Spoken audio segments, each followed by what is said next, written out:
So first, we were gonna discuss the minutes very briefly because I had brought that up. Yep. And I good to brought it up because I'm concerned that we're duplicating efforts. And I was most concerned for you because you're doing the work of creating minutes and then I'm going back and like doing. Well, Paulette's actually setting up the shell and folks are like adding. Yeah. Oh, well, I thought you were, maybe it's all that's doing. it. But in any case, I just felt like I was like doing, like messing with somebody else's stuff. And I kind of felt bad about that. But at the same time, as the chair, I feel like I want to like represent certain, stuff in more detail than was getting up there. So I know there's been a couple times where you posted what was already there. And then I said, wait, can you add this stuff? So that's not very you or for anybody because they might have read one version and then seen another. Right. So I think, Yeah. I know you brought up that like they weren't getting posted in time until That's we what I'm established that.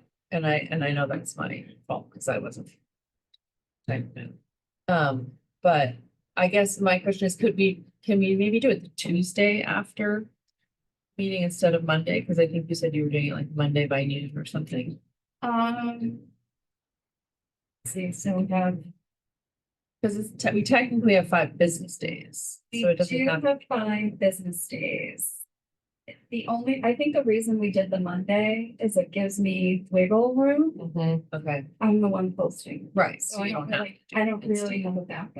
to do Okay. it. Patty could step in if she had to. So that was really. But I mean, if we could do.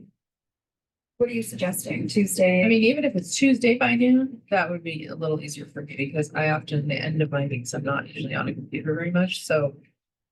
For me to at least have Monday to review the stuff would be Right. really helpful.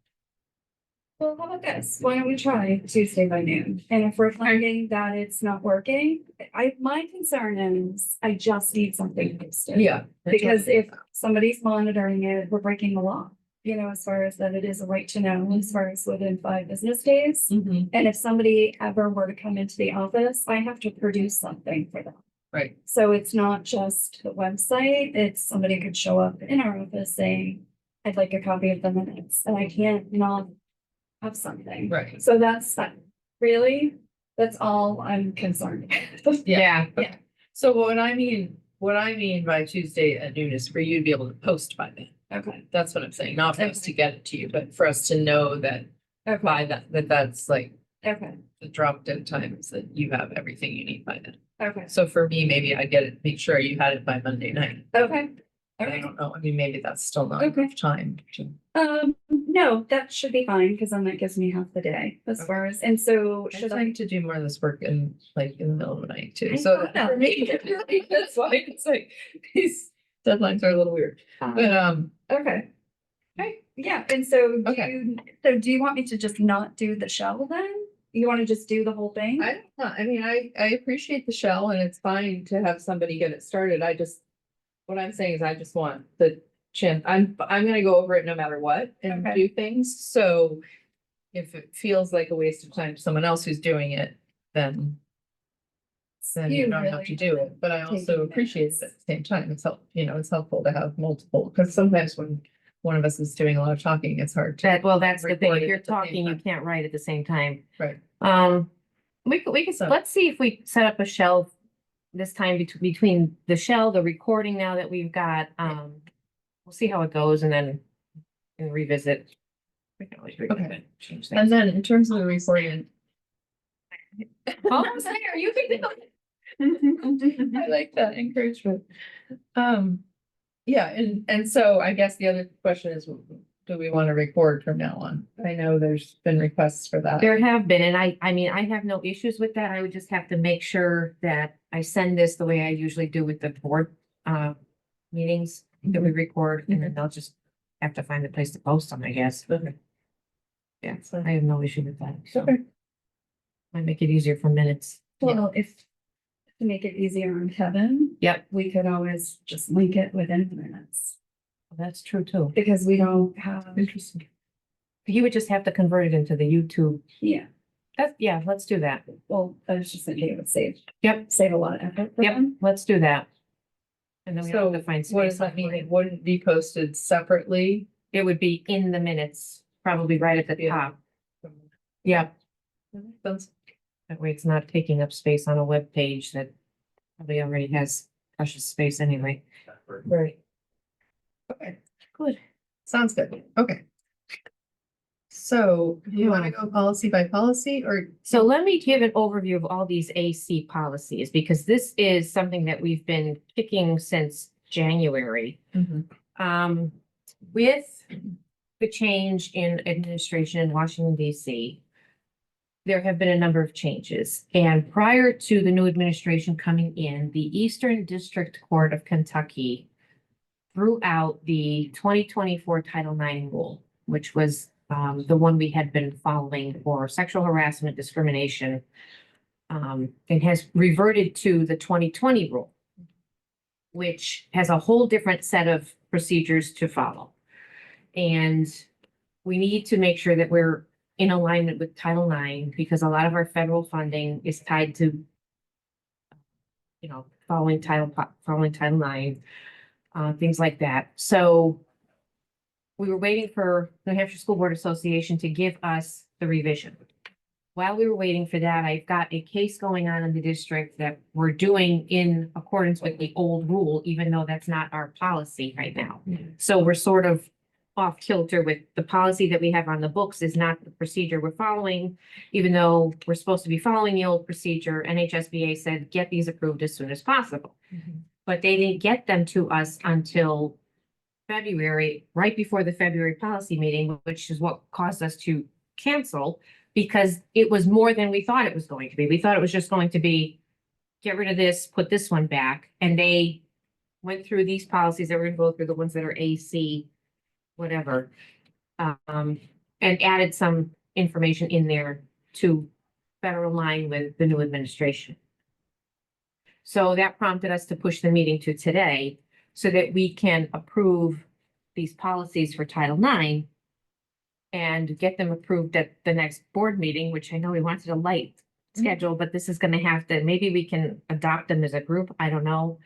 So that we're at least doing what our policies say we're doing, instead of this weird world we're living in right now where we're doing something that our policies don't reflect because the law requires it.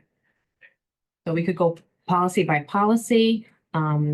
So can I just confirm what you said, but you're doing, right now, your procedures are following the most recent update. Or, I'm sorry, the 2020, you're now doing what was required in 2020, Right, even though our policies still reflect. to 2024, because by law, we have been compelled to follow the 2020 rule. Okay. So there's a whole, the process, we've got hours and hours of training on this, which we don't want to chew up all that time here, but there's a whole different set of procedures, a whole different set of expectations for what we need to do if we have a case come to us that would fall under the umbrella of sexual harassment. So the 2020 rule is a lot less inclusive as far as the types of harassment. But the procedure is a lot more prescriptive. There are a lot more tight timelines. If you read through, especially ACAC, there's a lot of like 10 days for this, 5 days. It's very, very prescribed and causes a lot of stress for us, honestly, because we're constantly clocking days. So my hope is that we can discuss the ACs, any of the AC and whatever they've got beyond that letter, and get those to be approved at the board. I would hope that ACAC could just be done in one read, because that's the one that includes all of our procedures. And then the other ones, if we need to have further discussion, there is some latitude with ACN, accommodation of nursing mothers. We could change some of that language back. I have been in contact with New Hampshire School Board Association about language. The language for what we call people with lactation needs, nursing mothers, nursing persons can be changed. It's the spirit of policy that needs to stay. Mhm. The Food and Nutrition Services Policy, which is ACF, is tied to our food program and the funds we get from the federal government for that. That's pretty boilerplate. That's pretty much what we had before. ACAC, pretty much what we had before, couple little adjustments in there. ACR and AC, also pretty much what we had before. The only one that we would be getting rid of is ACA, because that procedure was different under the 2024 rule, so that had to be broken out separately. Mhm. It's now all smooshed into ACAC like it was before. And if you are thoroughly confused, let me know, because this is a lot. Yeah, So we have to rescind that ACA. Yes. So just totally wipe it out. Dump it, yep. okay, so can I just ask one question before we get into each one? It's my understanding that, and I think Lisa echoed this in her questions, that New Hampshire policy is not as restrictive as the federal policy on some of this. So New Hampshire continues to protect classes by law, Right. which there's no conflict with what we've got in Title IX and New Hampshire law. Okay. It's included, they don't specifically call it out in the policy. What the policies really are procedural explanations of how to proceed. Some of the discrimination that used to be included under Title IX for 2024's rule is now included as part of, it could be bullying, it could be discipline. It's not that it's not addressed anymore, but it's not addressed as a Title IX infraction. Title IX infraction is a much higher bar now Okay. than it was prior. So it's still included in some of our other policies, Mhm.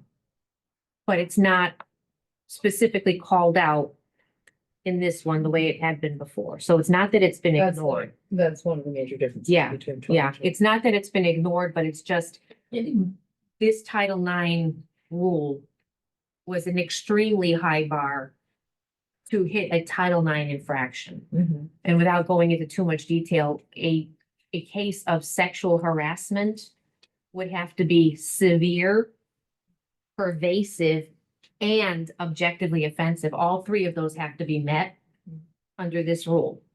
The 2024 rule could have been any one of those, so it was a lot more open, Mhm. and it included a lot more components. Mhm. So it's just more strict as a Title IX issue because it's a federal law. The other classes that Lisa referenced in some of her questions Mhm. are still covered under law, which are covered under different policies, but not under Title IX. Okay. Does that clear things up? Yeah. Thank you. Still have hesitations about walking back any of those those protections, but Well, again, just keep in mind that these just cover the federal Title IX rule, which an investigation into a Title IX issue is treated differently. It's more about how the investigation is treated. If a student were to still misbehave, still be bullying another child, we would cover that under JIC, or we would cover, there's other ways to cover it. It's not that it's ignored. Right. It's the federal classification of that behavior is what these policies change. So we're still ensuring that our students are safe, that they're protected, but it's, where does it fit in? Which category does it go in? Mhm. It's, like, are you putting a tomato in with the fruit, or are you putting it in with the vegetables? Well, it's sort of one of those things. It's still there, but it's all about where it gets categorized. Okay. So you as the Title IX director, Coordinator, and yeah. this must be mind-boggling. Yeah, it's a lot. It's hard. It's a lot. It is. And because we just approved the new one in August. And then this happens in January and like my head is spinning. I've got an investigation going on right now that I've had to be in contact with legal to make sure that we're doing it correctly because I don't want to make a misstep. Because then we risk federal funding. I don't want the district to lose money. I don't want students to not feel safe. There's a lot. And so you're going cautiously, but you've also got these timeframes that you can't go slowly. But you have to be careful. So yes, a lot. So your recommendation would be that we have to make these changes. Is that- We have to in order to stay in alignment with federal law. We could go through each policy on its own. There's a lot to each one of them. If there are any that you want to focus on more than others, I'm happy to do that, but like all the AC beginning policies, so there will be AC, ACR, ACAC, ACF, ACN, we should adopt. And like I said, ACN, we could change nursing mothers back to people with lactation needs. The language is less of the concern. More of the concern is the protection. So that's straight from an HSBA. Well, I would like to go through them each. Okay. Yeah, just see what specific changes are being recommended. It seemed like in a few, they were just even the legal references at the end, right?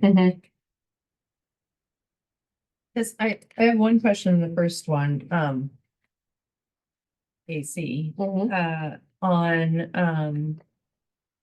in line 86. I noticed that in the NHSBA, notes, they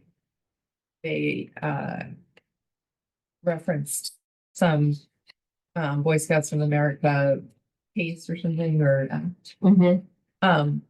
so I guess that's what's being included here, but the organization isn't called Boy Scouts of America anymore, it's called Scouting America. So I just thought that we should use that. Yep, we can make Yeah, that change. yeah. Yep.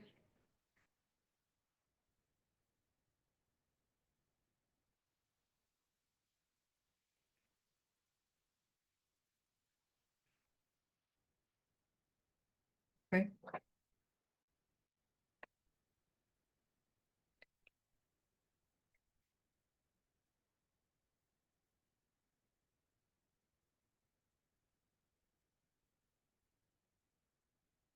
So can you help me understand why the whole Title IX section is taken out of this? Because it's covered now under ACAC. Oh, okay, so that whole piece got moved. Yeah. into ACAC, okay. This is, so if we were to go back in a time machine to even just July, this is essentially the way it was back then. But when we made the change in August, it put it in. Now we're taking it out again. Okay, but so it's all still exists, but over there. It will be Or it's covered just- under, so all of that notice of discrimination. This is all the procedures, the discrimination policy is under ACR. And then the rest of the procedures are under ACAC, so they're sort of in different places. Okay, Not necessarily that it's all been moved as a set, but I see. the ideas are in different policies.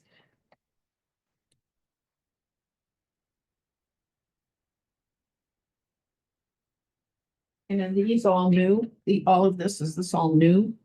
All of the legal references, they've added those, yep. How could they add so many in such a short period? I think it's because, Paulette, did we not have them on there before? They didn't have them. They didn't have them on there before. Okay. Oh, so they're not, yeah, so they're not new. No, but I think they're just putting the references in. Okay. Okay. Is this a single reading, this one? I would recommend all of the ACs as single reads because we're really just Okay. renovating back to the way it was.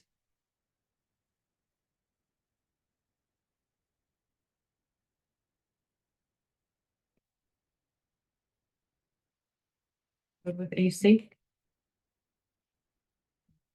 Okay. ACR is pretty straightforward. We just have to be able to provide contact information. And this also came up in the CTE centers review that they just went through this fall to make sure that this is in place, that folks know who to contact for 504 issues. So all of this is just pretty much, here's your contact list. Do we take out the New Hampshire Department of Education? Nope, Not yet. nope, that stays. We just changed the address.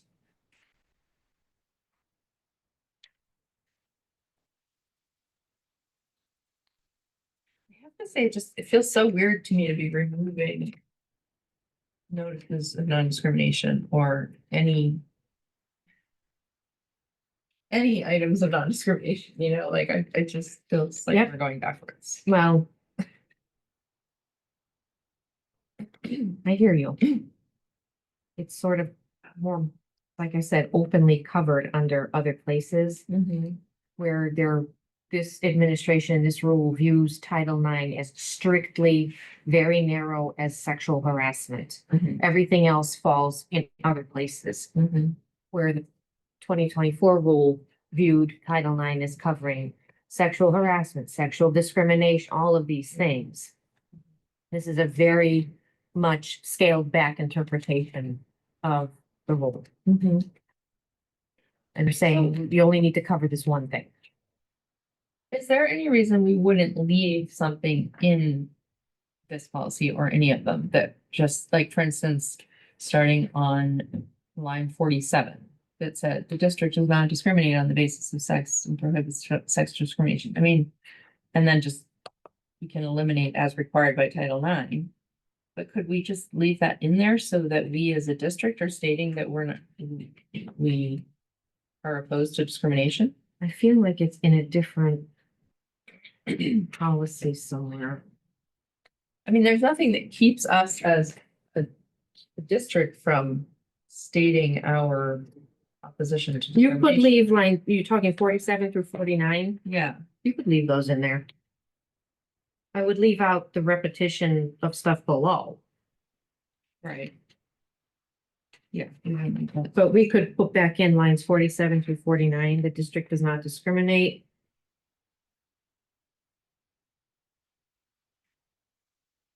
And then just take out as required by Title IX. Yep. Leave that part. Yep.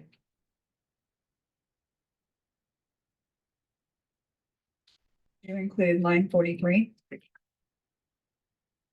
No, No, because we have to take out the Title IX. Okay. I mean, I could say notice, maybe we should keep notice of non-discrimination. yeah, notices I'm on. sure. So district notice? Yes. Yeah. Thank you for that good catch.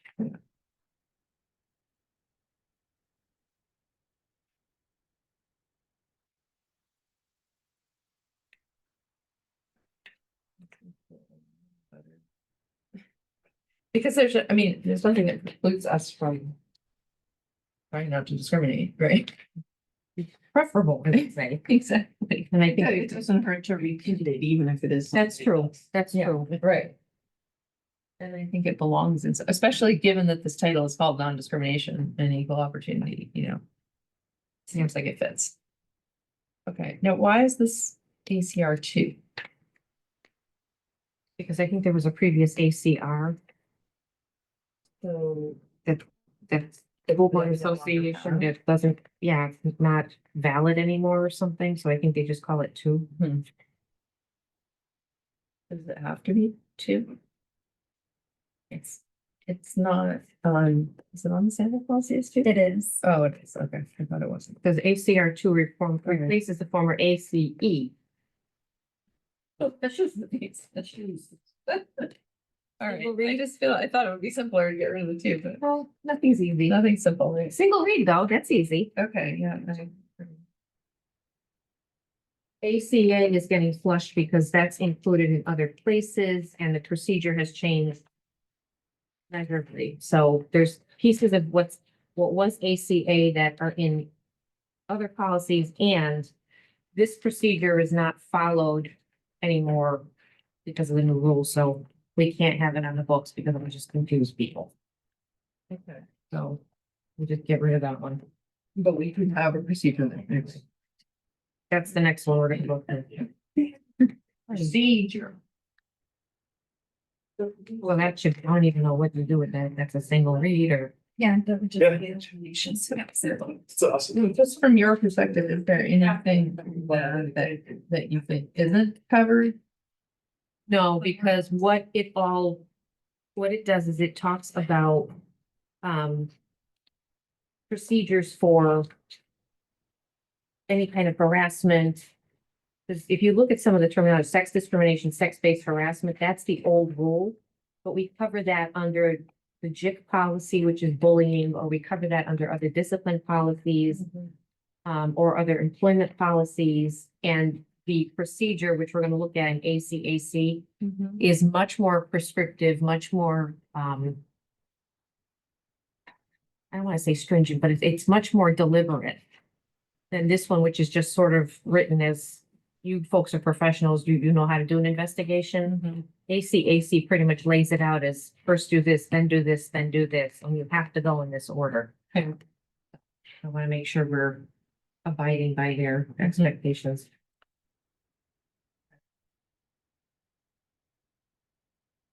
The one talks about the two I looked at was confidentiality and training. That's in there too, in the new. Talked about, yep, trainings in there, yep.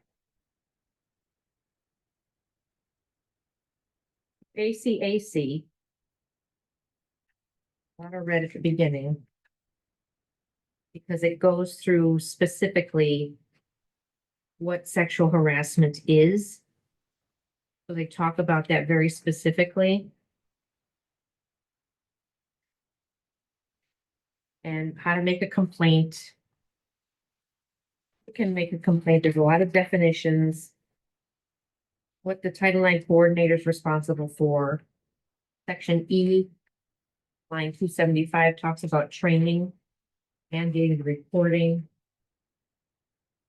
Section F, confidentiality. There it is, Nancy, on 294. Prohibition of retaliation, conflict of interest. You can see, just based on how many pages, exactly how prescriptive it is. The time frame, which I was alluding to earlier, starts on line 618. How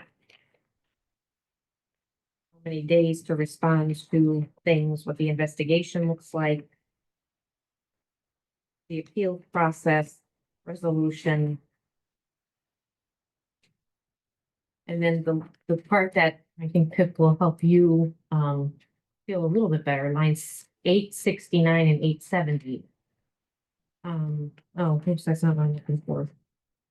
There are other methods, other routes to take if it doesn't fall under Title IX. It talks about that in here. If it doesn't fall under this, we could use.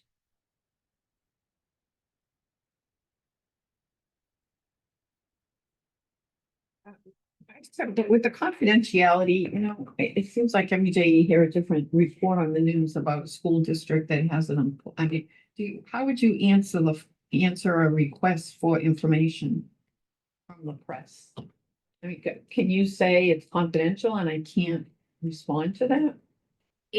So it depends on, because they spell it out in this section, it depends on what kind of a situation you're dealing with. If you have a formal complaint come to you, let's say, some of the cases, let's say a parent of a student in sport comes to you saying, this happened, the coach did this and this to my student. I want it investigated. They file the report. The coach or whoever the employee is could be placed on leave while you investigate. Because of the level of expectation for a Title IX complaint to hit severe, pervasive, and objectively offensive, and all of these definitions that were earlier, you might start looking at it and it's like, well, that doesn't fall under Title IX, that falls under something else. And it gets investigated under that. And then you would follow whatever those procedures would be. Sometimes it goes to Department of Children and Families, DCF, they do an investigation. There could be information, but you want to at least keep things confidential until you can get the information that you need. Because sometimes the police get involved, sometimes DCF gets involved. And if the police get involved, the information could leak out that way.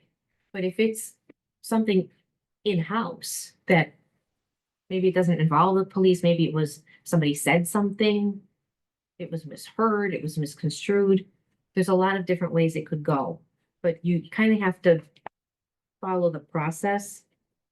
And what the process does is it requires you to look very carefully at the definitions.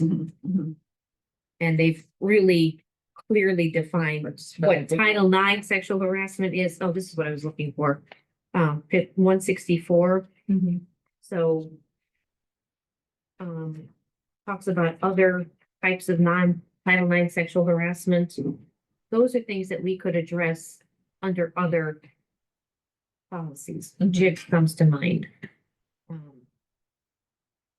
Could be, bullying, could be other kinds of, maybe it's one of our employee policies.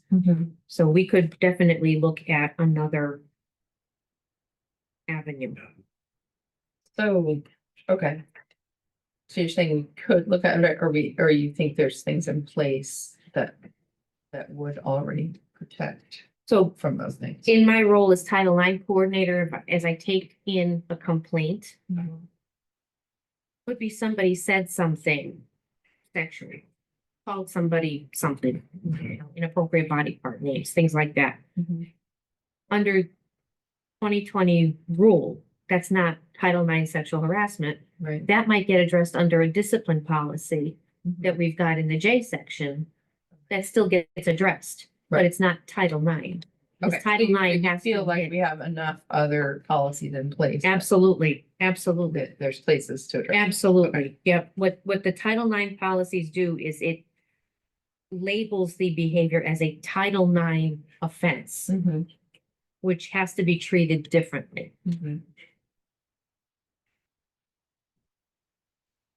I haven't been able to find where it is in here. I think it was in this policy, but there was something that said. Oh, here it is. On lines 128 and 129. It's the sexual harassment under either definition may be directed against a particular person or persons or group, whether of the opposite sex or the same sex. And I feel like that language of opposite sex or the same sex is not consistent with our efforts to sort of remove gendered pronouns and things from our documentation and refer to sexes. So, And that's where I would say that because this goes with a federal law, we have to use their language.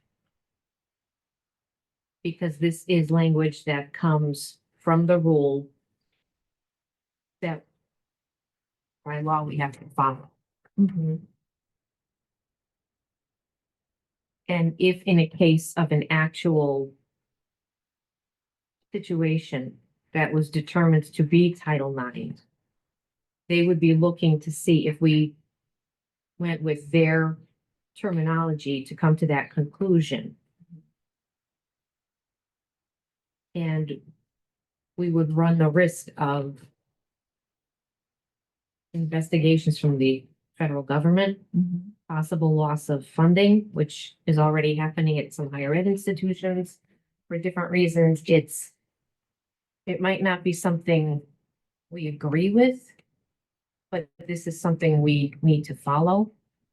And I would also say that because of the very high bar that Title IX sets with this rule, most of our investigations into discipline would come under other areas, Mhm. which we already have the language that we want to use. Right. Okay. Well, it's not something I'm comfortable having in here, but, think that even if we just ended that sentence as, with, or a group, we would really risk losing funding. I'm concerned with the level of detail that the federal government's now using. And I want to protect the district from whatever, so.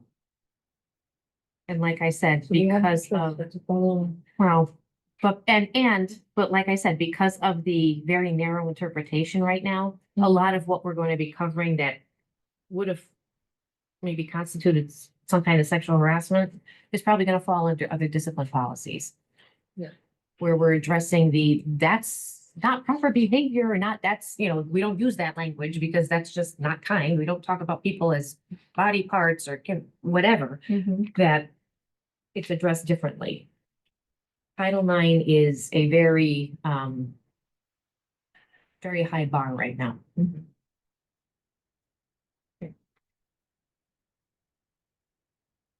Anything else in the procedures? A lot, Yeah. a lot of procedures.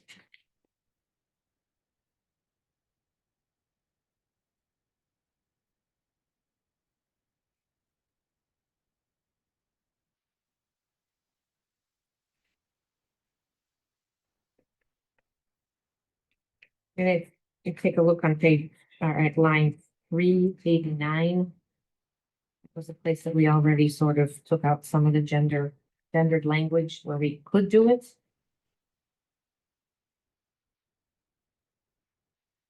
We're trying to do it where we can. Line 389, any report. Where it is less picky, I guess, where we can do it, we're doing it. But in other places, we want to make sure. You don't think we could say of any sex?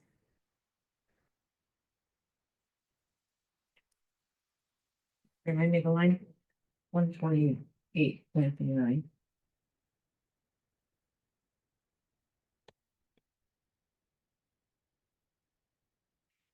Of any sex? I Yeah. think we could do that. Yeah. Mm-hmm. I think that would Yep. Of have any the same sex. Yep. intention, but. Yep. Sentence. Okay. So it says sexual harassment under either definition may be directed against a particular person or persons or a group of any sex. Yep. That works.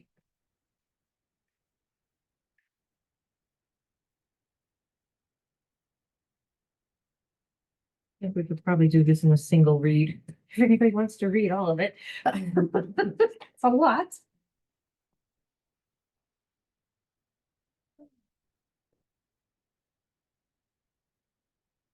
Actually, most of the packet, the rest of it is like, Oh, gosh. I think that's the end. where's the?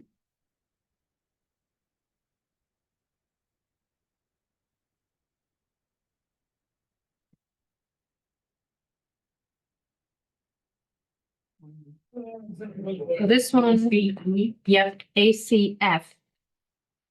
This goes with the food service program. And really. Very minimal changes. The legal references were added, and then this section at the top, this section A. Has to appear in AC. And so it's just referenced that it's also in AC. So this is, we've already got this, we just had to add. Some sort of crosswalk.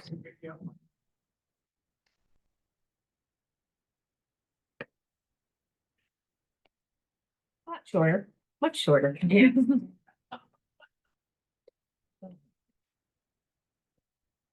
Keep going, keep going.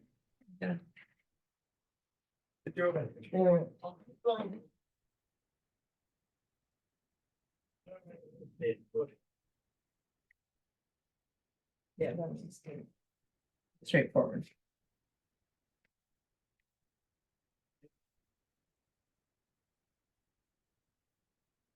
I don't have any questions about that. Okay. All right. That's good. So ACN. They reached out to School Board Association about the language of nursing mothers, Mhm. people with lactation needs, what NHSBA said is nursing mothers was used because that's what's in the state statute, but you could change it to people with lactation needs. So it doesn't matter what our terminology is, so we could go back to people with lactation needs and remove nursing mothers. I think since we just approved this policy that way, I'm. Just that we do that. Effectively, with people with lactation. Yeah, I mean, we really just had this conversation as a board. Yep, for a reason. Yep. And if it's acceptable. Doesn't seem like there's any reason not to say that. So we would go back to people with lactation needs. Mm-hmm. And then some of the other adjustments are small. There's some references to Title IX removed because under the 2024 rule, nursing people were covered for Title IX. Now they're not.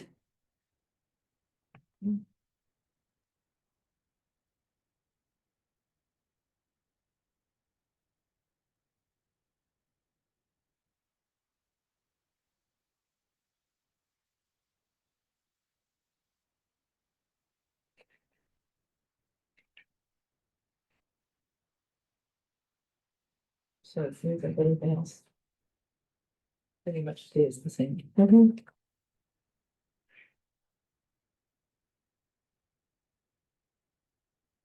Else in that one? Yep. I think this one, All right. I like that. Yeah. So this one is, Can you go back to that one? yes, Do you want to fix the title? As far as input, it just says lactation needs. Do you want it to say a combination of persons or just keep the lactation needs? accommodation of, I think we landed there. If you- Yeah. Okay. Carrie's recommendation. yeah, But it could say a combination of people with lactation needs.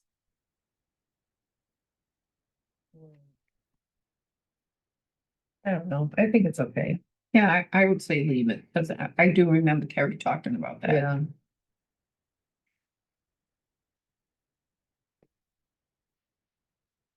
so this next one. IHBCA.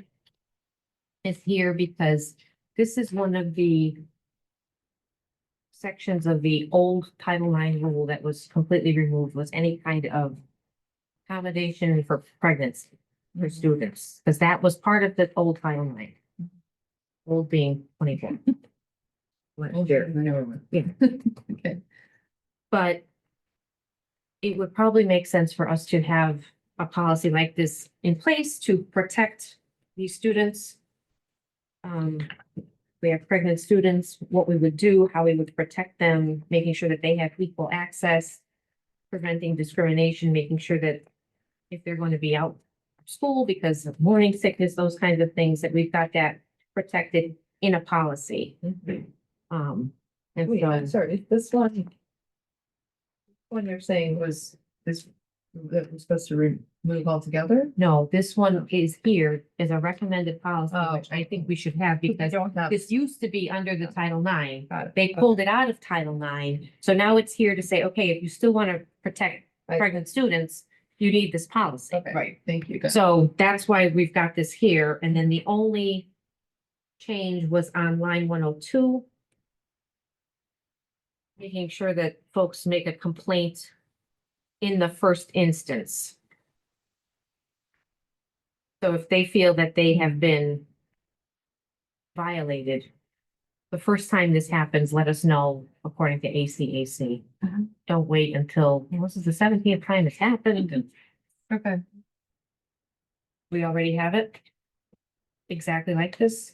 This is the actual policy. Okay. I just made the changes comparing it to New Hampshire School Board Association. So, and the only change was. In the first instance. Yeah, and then I just updated the legal references. Okay. And it's called IHB. That's good. CPA. Yeah. But it is a recommended, not a required. Right, Yeah. and again, those students had protection under Title IX, Right. that's gone. now. We're having this and making sure that this is the way we want it, protects them.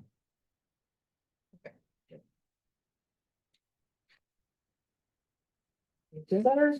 That's probably single. Yeah. Changes are minimal. Okay. So now this one's probably going to be a little bit more of a discussion. And this is the NHIAA. Well, Is that this is related to the NHIAA policy, which I reached out to Tom Cog to find out what's the NHIAA stance for this.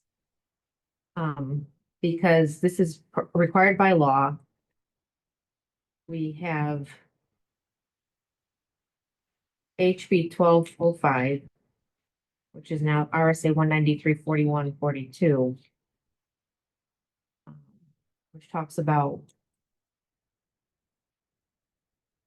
individuals whose biological sex is identified at or near the time of birth. And what NHIAA is following is, according to their lawyers,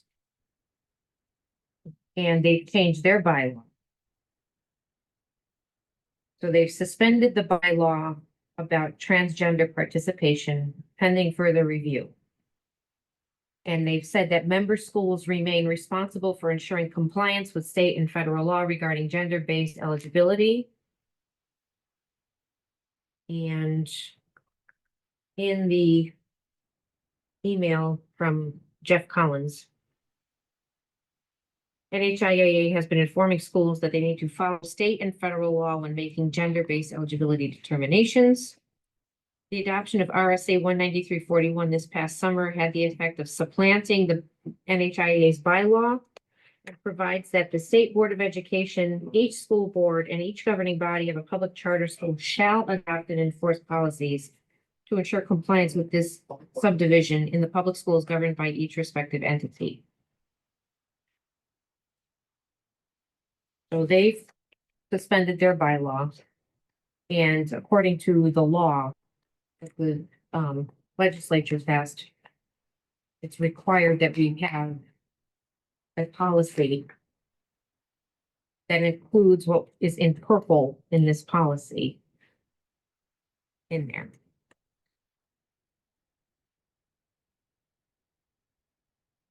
This is our favorite discussion. what happens if we don't go by the NHIAA? Interesting, because I asked Will Phillips from the NHSBA.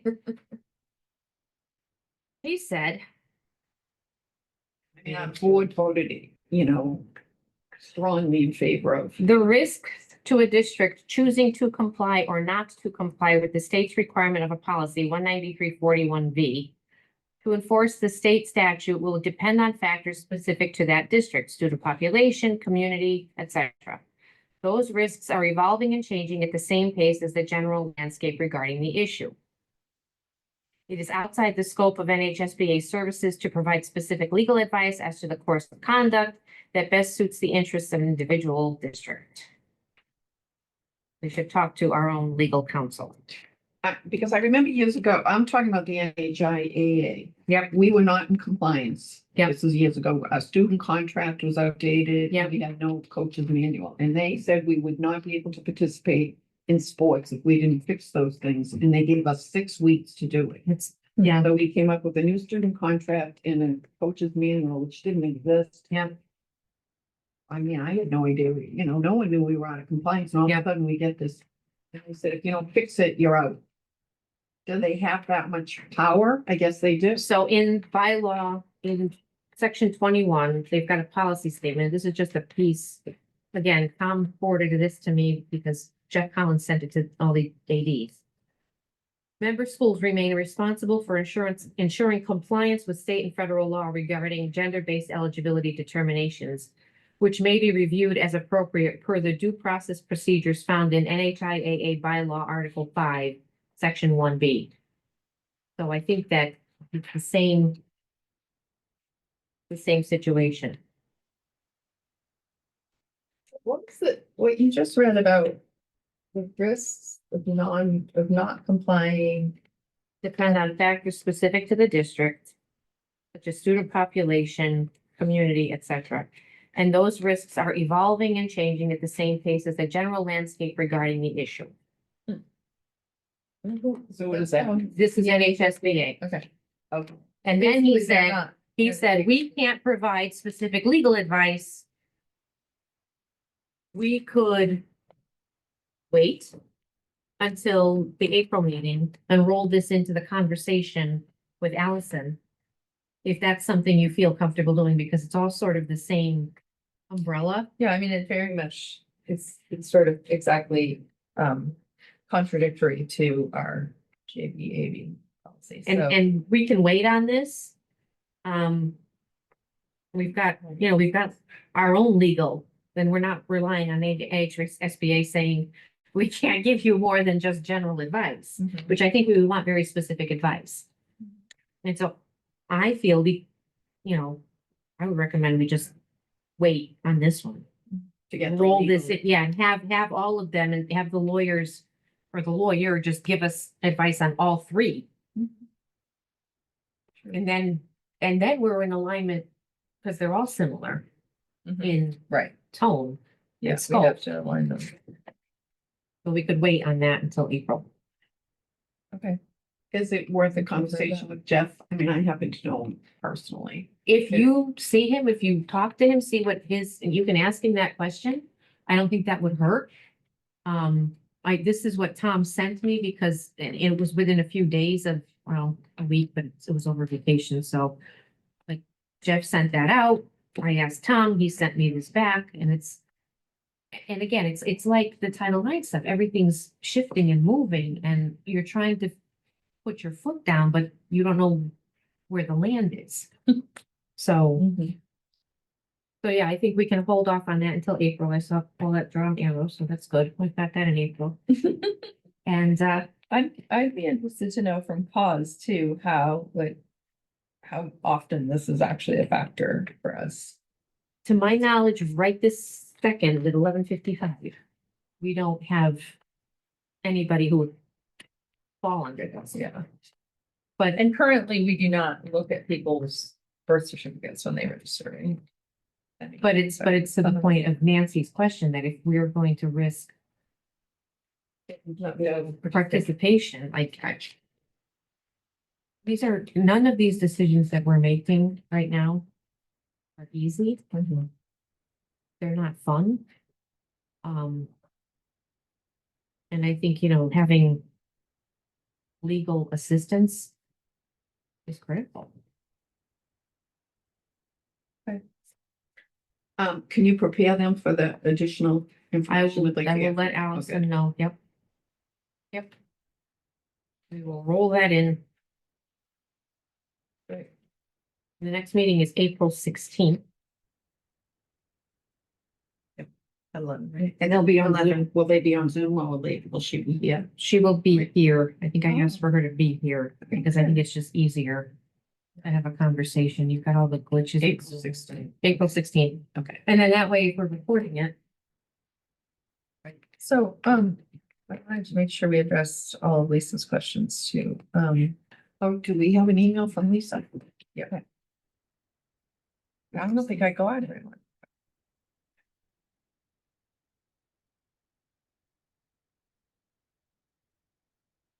No. Did she had a comment about this, about the next meeting?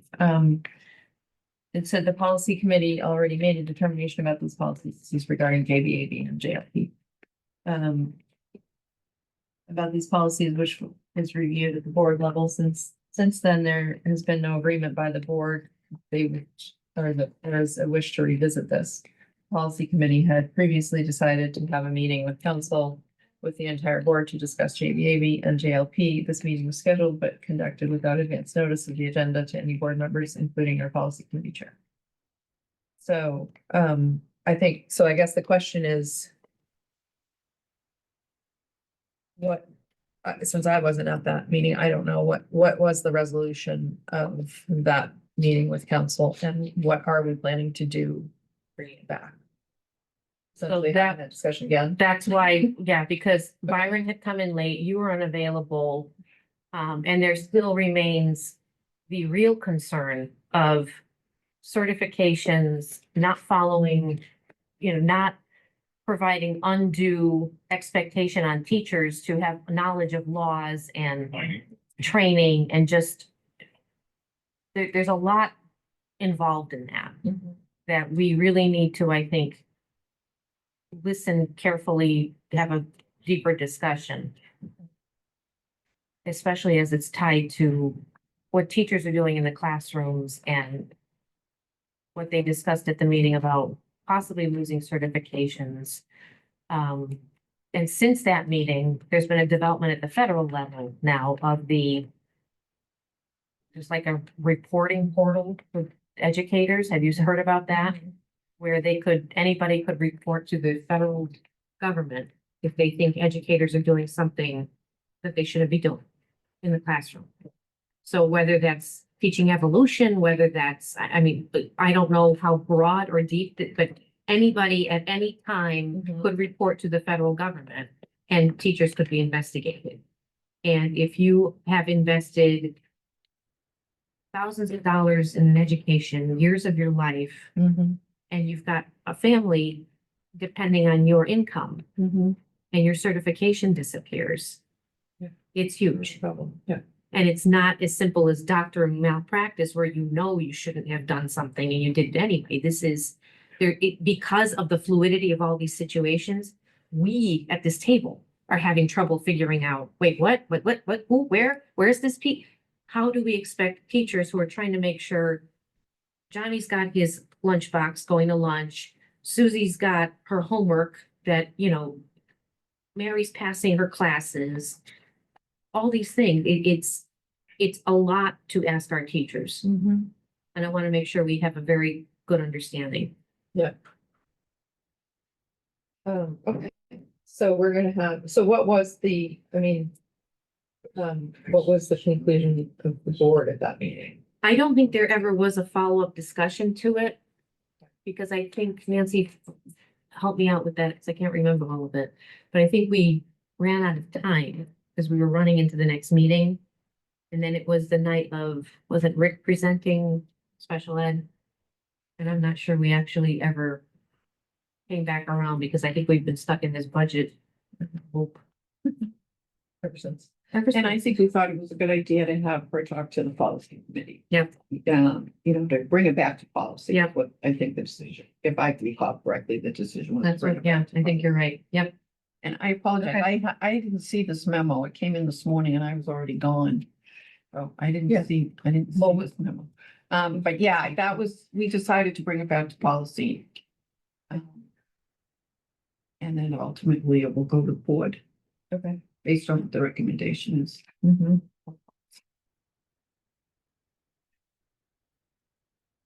Just clarify something. Yes. Just as far as when I hear that it's not properly noticed, there's nothing in a component of RSA 91-A:3 that says that you actually have to put the exact topic of discussion. The actual reference to the RSA is vague as far as it gives you an idea of what it is. So I just want that to be a clarifying point. It was properly noticed. Whether it's decided as far as the board chair and vice chair to share the topic ahead of time, I'm happy to do it. I did it the last time. Yeah. But I just wanted that to be out there because it was properly noticed. I'm not sure if she meant that as legal notice. as opposed to just like notifying board members. Gotcha. Cause I would have made a special effort to be there if I had known that was happening. I didn't know. Okay. But yeah. But anyway, We- I'm sorry that we're having to do it twice as a result, but I'm glad we are, because I appreciate being part of the. Well, and I think conversation. we've got, and I think we've got other things are developing. I think one of the things that, Margaret said at the outset was this could be something within 2 or 3 months' time that is no longer a decision. It just gets taken out of our hands. And so in a month-ish, when we're back at the table, the field could look immensely different. Sure. Who knows what that will look like, so. Could keep paying for more legal advice. Sure. I should have been a lawyer. I'm like, geez, I had known. Okay, we're gonna run over these questions quickly before we go and make sure they were all answered. So we dealt with the, making meetings accessible by at least recording, not by Zoom necessarily, but recording them.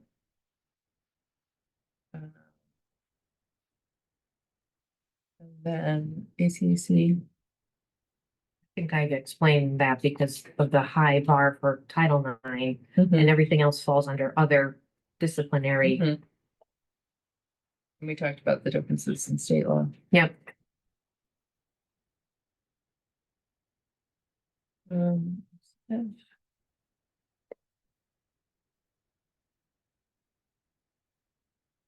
But ACF really is a return to what we had.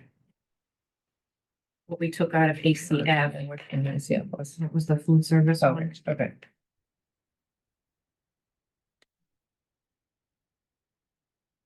What was, yeah, ACF, the only changes made were the cross-reference, that was a crosswalk one.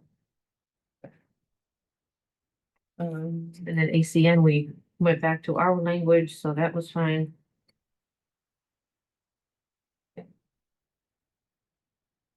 IHBCA, again, that was minimal change. Look at that. And in about an hour too. Yeah. Impressive. And as far as the future, I think, Paula, you just keep an eye on that for us, right? Yeah. I think. Yeah, I don't, need to. well, I was gonna say, I don't think we're gonna get anything done other than those 3 on April 16th. Yeah, I don't think we should add anything else. No. So I'll push those, and then the spring update for New Hampshire School Board Association should be coming out. My gosh, I'm hoping it's short. I don't think it will be, but. No, Okay, And and then we have the- memos. I do think the cell phone one we should address. With the In May. new, yeah. Yeah. Maybe there'll be something. I was that gonna comes say, out. I think there's gonna be a worse. That there will be, yeah. Yeah, Should be good. so I'm gonna, my goal is, yeah, my goal is to try to get these for May. And then we'll look at what they come up with for guidance as far as the required by law, and we'll tackle those first. Okay. And then we talked about dress code. Do we want to keep, I mean, I guess we can push that down the road a bit. Where did that come from? I remember we had it on the list, but I Yeah. didn't know if it came up for some reason or. No, I think it I was don't just know. one of those things that. Yeah, I think it was just a recommendation. that Yeah. Someone made, I don't even. I would be curious to know, from the high school and probably middle school principals. If they're dealing with issues around dress. code. I have a whole bunch of stuff upstairs from the high school. About that Yes. specifically, really? Yes, I do. About how the policy is not. being- Well, about what they would love to see. Oh, It's like, I've got this wish list. It's more like a wish basket, but it's up there. Oh, Okay. well, maybe we should. So that, and that might Road a be little something bit that about it. in spring, if we were to work on it. To launch it for the new year, that's not something we want to do midstream. Right. But that's like that's cell phone, anything that like those bigger changes are easier to sort of. When everybody's back, yeah.